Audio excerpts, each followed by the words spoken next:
School में कदम रखने से पहले बच्चा अपने परिवेश की भाषा को खुद ब खुद सीख जाता है।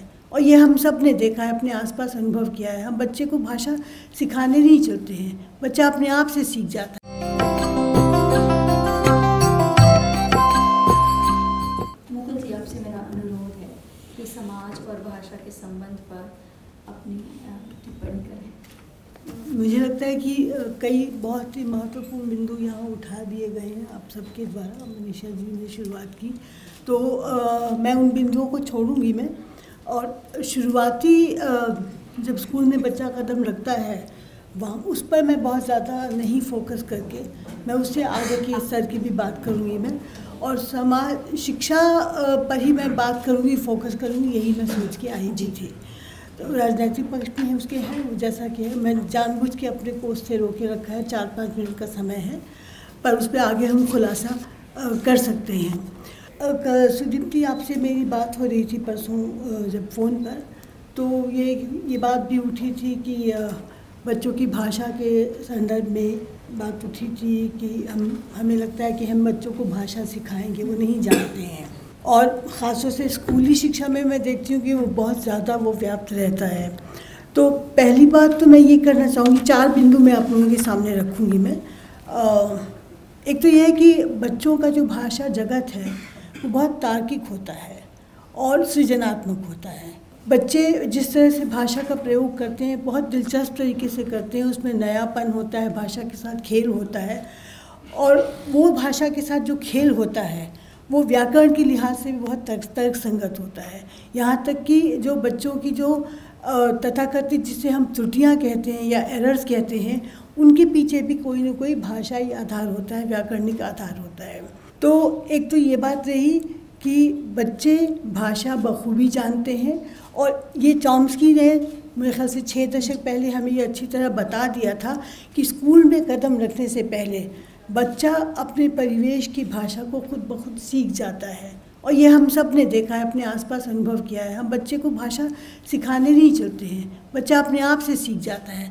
और अगर हम ये सोचें कि बच्चा हम बड़ों को सुन के, उनको अनुकरण करके, उनकी नकल करके सीख रहा है, तो वो बिल्कुल ही गलत है। बच्चा जो भाषा सीखता है वो वास्तव में भाषा के नियमों को आत्मसात करता है। तो उसकी जो भाषा है वो बाकायदा नियम संगत होती है। तो कोई भी व्यक्ति अगर अपने को एक्सप्रेस कर पा रहा है, अभिव्यक्त कर पा रहा है, इसका तो वो भाषा के नियम जानता है। बिना भाषा के नियमों को, व्याकरण के नियमों को जाने वो ये कर ही नहीं सकता है। तो ये बहुत मानी हुई बात है, बहुत ही स्थापित बात है कि हम भाषा का इस्तेमाल कर रहे हैं तो हम उसके व्याकरण से वाकिफ़ हैं। और अब आते हैं हम इस पर कि स्कूल में क्या होता है। बच्चा जब स्कूल में कदम रखता है, हम ये मान के चलते हैं कि बच्चा तो कोरी स्लेट है या गीली मिट्टी है, हम शिक्षक जो है वो कुम्हार हैं और उसको जो है अपने मनचाहे ढंग से गढ़ेंगे, या उस कोरी स्लेट पे इबारत लिखना हमारा काम है। बच्चे का काम है सिर्फ देख के उसको दोहराना, वो सब करना। पर ये बहुत बड़ी गलतफहमी हमारी रहती है। स्कूल में आने से पहले बच्चे जो भाषा के साथ खेल कर रहे होते हैं वो हमें बहुत मज़ेदार लगते हैं, बहुत ही प्यारे लगते हैं। अब मेरा भांजा छोटा था तो बोलता था, मैंने मच्छर मरा दिया, तुमने मेरा खिलौना टुटा दिया। बहुत मज़ेदार लगता था। कई लोगों ने हमें टोका भी, मुझे भी, मेरे पिता को भी, कि आप इसको ठीक से बोलना सिखाइए। हमने कहा नहीं, वो अपने आप सीख जाएगा। और वो खुद ब खुद अपने आप सीख गया। मराना छोड़ के मारना बोलना शुरू कर दिया, टुटाना छोड़ के तोड़ना शुरू कर दिया।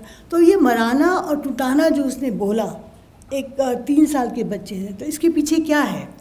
इसके पीछे व्याकरण के नियम काम कर रहे हैं। एक उसने देखा कि कई शब्द थे, उसकी तर्ज पर उसने ये एक नया शब्द गढ़ लिया। तो इस तरह की चीज़ हम अधिकांश वयस्क लोगों को स्कूल में उसके आने से पहले बहुत मज़ेदार लगती है, पर जैसे ही वो स्कूल में कदम रखता है हम उसकी इस सृजनशीलता, उसके अनूठे प्रयोग को बिल्कुल भी बर्दाश्त नहीं कर पाते हैं। और वहाँ से सिर्फ फिर अनुशासन, जैसा कि मनीषा जी कह रही थी या सुदीप्ति कह रही थी, अनुशासन की कवायद शुरू हो जाती है। और उस अनुशासन की कवायद में क्या होता है कि बच्चा जो घर में बेखौफ अपने को अभिव्यक्त करता था, खूब सवाल पूछता था, स्कूल में आके वो बेखौफ अपने को अभिव्यक्त करना और सवाल पूछना उसकी आदत उसकी छूटने लगती है। और स्कूल में जो अक्सर स्कूल कक्षाओं में अक्सर जो छाई रहती है चुप्पी की संस्कृति, उस चुप्पी की संस्कृति में बहुत जल्दी से वो जीना सीख लेता है और धीरे धीरे उसके सवाल जो हैं वो सूखने लगते हैं, ख़त्म होने लगते हैं। और यही वजह है कि बड़े होने पे भी हमें से मुझे लगता है 90% लोग किसी बड़े फोरम में सवाल पूछने से घबराते हैं कि कहीं हमारा सवाल गलत तो नहीं है। अब अगर बच्चे को हमने सवाल पूछने से रोका है कि नहीं तुम्हारा सवाल बेमानी है, इसका हम जो पढ़ रहे हैं उससे कोई संबंध नहीं है, तो हम बच्चे को सोचने से रोक रहे हैं, हम बच्चे को अपने को अभिव्यक्त करने से रोक रहे हैं। जिस तरह के हम निबंध भी बच्चों को स्कूल में लिखने को देते हैं, मेरा घर मेरा बगीचा, भले ही वो कहीं किसी बस्ती में रहता हो, तो वो सारी चीज़ें जो है एक तरह से उसके ऊपर अंकुश लगाती हैं और एक ख़ास किस्म की तत्सम भाषा हिंदी के संदर्भ में अगर हम करें तो उसकी हम उम्मीद करने लगते हैं। और बहुत छोटी क्लास से ही 5वीं क्लास से ही हम उस तरह की चीज़ की उम्मीद करने लगते हैं। यहाँ पर मैं शिक्षा पर फोकस करते हुए एक चीज़ कहना चाहूँगी कि हमारी शिक्षा को देखा जाए तो एस्थेटिक्स से, सौंदर्य बोध से अच्छा खासा परहेज़ है। हम कक्षा को, स्कूली शिक्षा को, औपचारिक शिक्षा को इतनी धीर गंभीर चीज़ बना देते हैं कि हमें लगता है कि वहाँ एस्थेटिक्स की, वहाँ कुछ हल्के उसकी जो है वो भाषा के साथ खेल करने की उसकी कोई जगह ही नहीं है। और उस खूबसूरती से भाषा की उस खूबसूरती से रूबरू कराने के बजाय हम उसको व्याकरण में उलझा देते हैं, हम उसको व्याकरण रटवाने की कोशिश करते हैं। मतलब अगर कक्षा की भाषा देखी जाए तो उसमें क्या है, या तो यह है कि कविताओं के नाम पर कविताओं की समझ कैसी बनाई जाती है, सब प्रसंग व्याख्या कर दीजिए और बात ख़त्म, रटा रटाया बच्चा जाके लिखाया और वहाँ से ख़त्म हो गया। कविता को सराहना है, कविता की भाषा को सराहना है, वो कभी हम सेंस दे ही नहीं पाते हैं, क्योंकि हमारे लिए पाठ्य पुस्तक वही सिलेबस है, वही सब कुछ है। अब अगर हमें नागार्जुन की कविता को, नागार्जुन को समझना है या सुभद्रा कुमारी चौहान को समझना है, तो जब तक कि 4 और उनकी कविताएं हम नहीं पढ़ेंगे, हम कैसे उनको सराह पाएंगे, कैसे समझ पाएंगे। तो उस तरह की चीज़ जो है वो बिल्कुल ही गायब रहती है हमारे सिस्टम से। और व्याकरण को जिस तरह से डील किया जाता है, सबसे ज़्यादा बच्चों को अगर भाषा की कक्षा से दूर ले जाता है तो ये व्याकरण का बोझिलपना ले जाता है। जैसा कि अभी मैंने बात की भी थी, बच्चे व्याकरण जानते हैं, बल्कि बच्चे खुद से सीखते हैं। बचपन में घर में खुद से सीखे थे, घर में दुनिया की समझ खुद से बनाई थी उन्होंने, बौद्धिक विकास जो है उनका जो भी बौद्धिक स्तर है उसके हिसाब से उन्होंने समझ बनाई थी। तो स्कूल में भी वही जारी रहता है, सिर्फ उनको एक वो माहौल देने की ज़रूरत है और हम उनको सिर्फ मदद कर सकते हैं शिक्षक के नाते सीखने में। सीखते बच्चे खुद हैं, हम सिर्फ उनको एक मदद दे सकते हैं, उतना ही भर है, उससे ज़्यादा हमारा कोई महत्व नहीं है। और तो बहुत ज़रूरी है ऐसे में कि विविध किस्म के साहित्य को उनके सामने रखा जाए। आप जो अभी बात कर रहे थे कि क्या बच्चों के साहित्य की भाषा क्या हो, मुझे लगता है कि उसमें हम कोई एक प्रारूप में उसको नहीं बांध सकते हैं, क्योंकि अगर हम ये मानते हैं कि भाषाओं में भी अगर हिंदी को भी लें, हर घर में हिंदी का अपना अलग स्वरूप है, हिंदी की बहुत सारी छवियां हैं, बहुत सारी शैलियां हैं, प्रांतीयता के हिसाब से विविधताएं हैं, तो वो विविधताएं रहेंगी ही। और मुझे लगता है कि बच्चा उन सबको समेटते हुए उसकी भाषा लगातार गढ़ती रहती है, विकसित होती रहती है। तो ज़्यादा ज़रूरी यह है कि हम उसको कितना विविध किस्म का एक्सपोजर भाषा का दे रहे हैं, वो बहुत महत्वपूर्ण है। और उस पर फिर अपने आप जितना हम ज़्यादा एक्सपोजर देंगे उतना ही उसकी भाषा जो है वो समृद्ध होगी तरह तरह से, और वो कई किस्म की शैलियों को समझना, सराहना वो सीख जाएगा, वो उसकी भाषा जगत का हिस्सा हो जाएगा। तो वो जो है हमारे स्कूलों में उसकी भी काफ़ी कमी रहती है कि हम अतिरिक्त कुछ साहित्य पढ़ने के लिए बच्चों को नहीं देते हैं।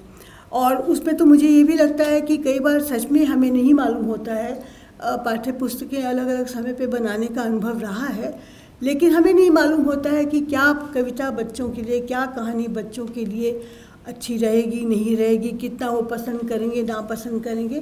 पर इतनी बात तो तय है, कई कार्यशालाओं के दौरान ये मैंने महसूस किया कि जो टेक्स्ट या जिस किस्म के सवाल टीचर्स को नागवार गुजरते हैं कि ये बड़ों की इससे इस तरह का धौंस जमाना, इस पर मैंने बच्चे को कहा कि वाक्य बनाओ, उसमें प्रश्न दिया हुआ था तो उसने ये बना दिया कि प्रिंसिपल हम पर धौंस जमाती है। अब देखिए क्या प्रिंसिपल की इज्जत कर रहा है बच्चा, तो ऐसी चीज़ें तो होनी ही नहीं चाहिए। इसी किस्म से हरिशंकर परसाई की बहुत अच्छी रचना है शरद जोशी की, तुम कब जाओगे अतिथि, वो बहुत मज़ेदार है। तो उस पर एक शिक्षिका की आपत्ति थी कि ऐसे तो बच्चे जो है अतिथि देवो हम भव हमारे यहाँ होता है, बच्चे तो बच्चे उसका मेहमान की इज़्ज़त करना सीखेंगे ही नहीं, इसका उल्टा असर होगा। तो मैंने ये देखा कि जो पाठ बच्चों को बहुत मज़ेदार लगते हैं या जिस तरह के सवाल मज़ेदार लगते हैं, जिसमें अपने बच्चे अपने मन से सोच के कुछ लिखते हैं, वो बहुत बार ऐसा होता है कि वो हमारी शिक्षा व्यवस्था में उस तरह की चीज़ें जो है वो नागवार गुजरती हैं। या अगर उर्दू मिश्रित है किसी पाठ्य पुस्तक की भाषा तो उसमें भी काफ़ी लगता है कि ये उर्दू है या हिंदी है। या अगर मान लीजिए कि कोई सामाजिक ज्ञान की EVS की कोई किताब है, उसमें अगर कहानियाँ कविताएं हैं तो ये उसमें आपत्ति आती है कि ये भाषा की किताब है या ये EVS की किताब है। तो उस किस्म ये मुझे लगता है कि उस सब से हमें निकलना बहुत ज़रूरी है और उसके लिए मैं शिक्षक को भी पूरी तरह दोष नहीं दूंगी। मैं एक तो ये है कि मुझे मालूम है, मैं खुद भी शिक्षिका रही हूँ, भले ही कॉलेज में रही हूँ, शिक्षक के ऊपर कितना दबाव रहता है। दूसरा ये है कि टीचर एजुकेशन के जो कार्यक्रम हैं उनके ज़रिए हम उनके सामने उनकी क्या समझ बनाते हैं। सबसे ज़रूरी है ये समझना कि हम बच्चों को समझें, बच्चे क्या हैं, बच्चे कैसे भाषा सीखते हैं। हम इसको समझेंगे तो उसी हिसाब से हमारा जो पढ़ाने का तरीका है वो भी उसी हिसाब से रहेगा। तो हमारी पेडागॉजी जो है वो इससे निर्धारित होगी हमारी बच्चों के बारे में, बच्चों की सीखने की प्रक्रिया के बारे में क्या समझ है। उसके अलावा मैं एस्थेटिक्स की बात कर रही थी, फिर मैं और जगह भटक गई थोड़ा।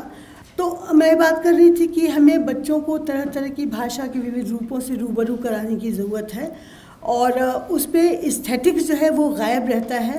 तो मुझे लगता है कि भाषा के संदर्भ में भी हम देख सकते हैं, और कला और संगीत तो खैर हम उसको एक्स्ट्रा करिकुलर माने बैठे रहते हैं स्कूली शिक्षा में, जो कि बहुत दुर्भाग्यपूर्ण है। और ऐसे भी मैंने प्रयोग देखे हैं कि जिसमें कला को और संगीत को टेक्स्ट के साथ जोड़ा गया तो उसमें बच्चा ज़्यादा रुचि लेता है।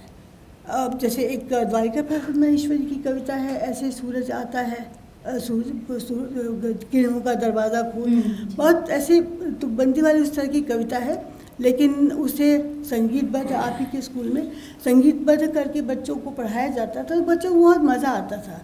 मुझे खुद अभी तक उसकी धुन अच्छी तरह याद है। तो संगीत और कला इन सबको भी भाषा के साथ जोड़ने की बहुत ज़रूरत है अगर हम चाहते हैं कि बच्चों में एक रुचि पैदा हो, भाषा के प्रति लगाव पैदा हो।